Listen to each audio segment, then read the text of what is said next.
So you want to buy a house, you already own a house, and you want to be in the best position to buy that new house that you are absolutely in love with.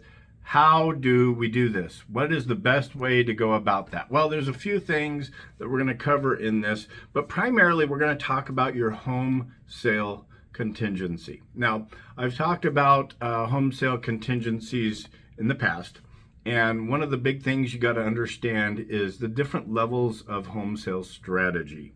So each market is different, right? Homes are selling in 3 days, 30 days, 3 years. Okay, it varies from year to year, month to month, state to state, town to town, even, or even within town to town. Maybe a $400,000 3-bed 2-bath house is selling super quick, where a $2 million 10,000 square foot waterfront is not selling nearly as quick, right? So each one is going to be specific.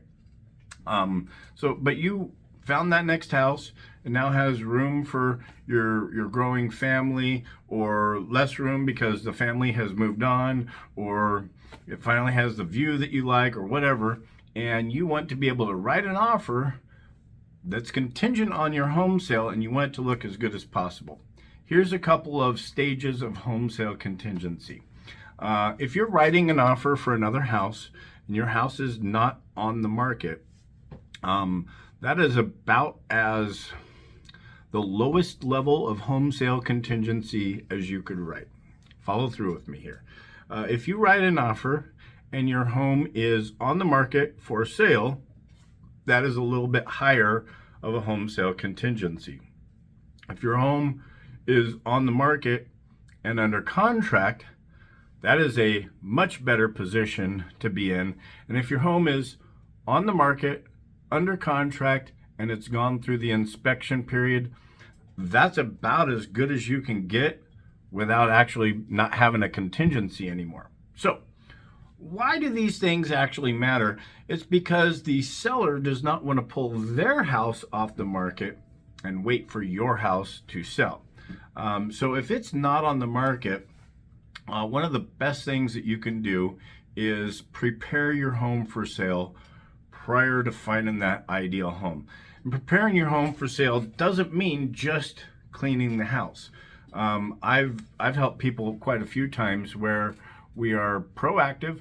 We go out and get photos done ahead of time, especially if, it's nice and green, you got a big lush backyard, and we know we're headed into the fall or the winter time, and we don't want to show brown or nasty looking grass or anything.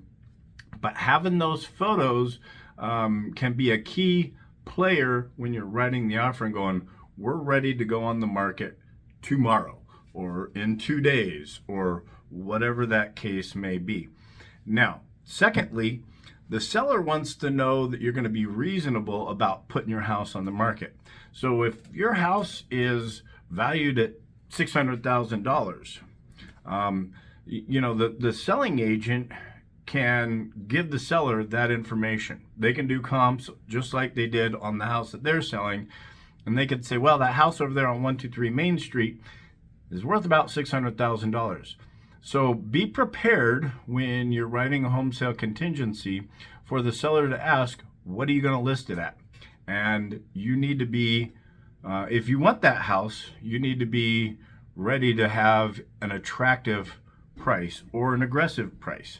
And what do I mean by that? Well, it may be worth $600,000, but the average days on market might be 90 days, and the seller doesn't want to wait that long. So you might have to come with a price point of $575 or $550 to really get that attraction of that house and get it sold quicker. A lot of sellers are not going to want to pull their house off the market while you're playing the make me move game. My house is worth $600,000, but I'm going to list it for $750. A lot of sellers are just going to be like, nah, thanks, or they're going to put you in a bump clause, or it's not going to be super attractive. Now, why is it important to have your house on the market?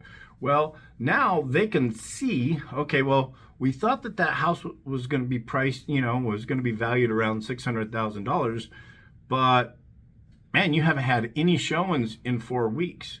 You need to reduce your price. They may even counter offer or come back at you with some terms in the offer saying you need to, or we just put the house on the market yesterday at 600,000. We had 42 showings and we've got 3 offers on the table. That looks really good to a seller. They're going to be much more encouraged to work with something like that. Now you're under contract. Okay, that's even more attractive because the seller, now that on the house of your choosing that you want to buy, knows approximately what the closing date is. Oh yeah, when you're writing an offer contingent on the sale of your house, you've got to take that into consideration because you have to sell your house in order to buy the next one. So when you're under contract, now the seller knows, okay, they're going to be closing by July 13th. Which means that we have a pretty good idea when we're going to be closing on our house. But the best one is once the home that you're selling is through the inspection period. Why is that so important? Because that's another time for negotiations or for the buyers to walk away. So you put your house under contract, the buyers come in, they have the home inspection done. At least in Idaho, they can walk away for any reason. Just say, deuces, we didn't like the way that the grass was growing. But during the inspection period, the buyers could find something detrimental to the home. They could find some structural issues or find out that it's still knob and tube and they don't want to deal with anything like that and walk away. Once you're through that inspection period, there's a pretty darn good chance that you're going to get this thing to closing. Maybe you have some financing contingencies or something else like that. So those are the different levels of the home sale contingency. I think that it's really, really, really important when you do have a home to sell in order to buy, that you have an expert on your side giving you great advice of what your home realistically can sell for. You need to be very down to earth, do some of the research yourself. Nowadays with the internet, you can find so much information out there, but having a great agent to help guide you through and avoid the possible pitfalls, giving you the advice of best strategies for that is going to be extremely crucial. So if you got questions about a home in your area, if you're in my area, hit me up. Love to help you out. If you're not in my area, North Idaho here, hit me up anyways. I have resources across the country. Love to refer you out to a great agent in your area. BK knows the way.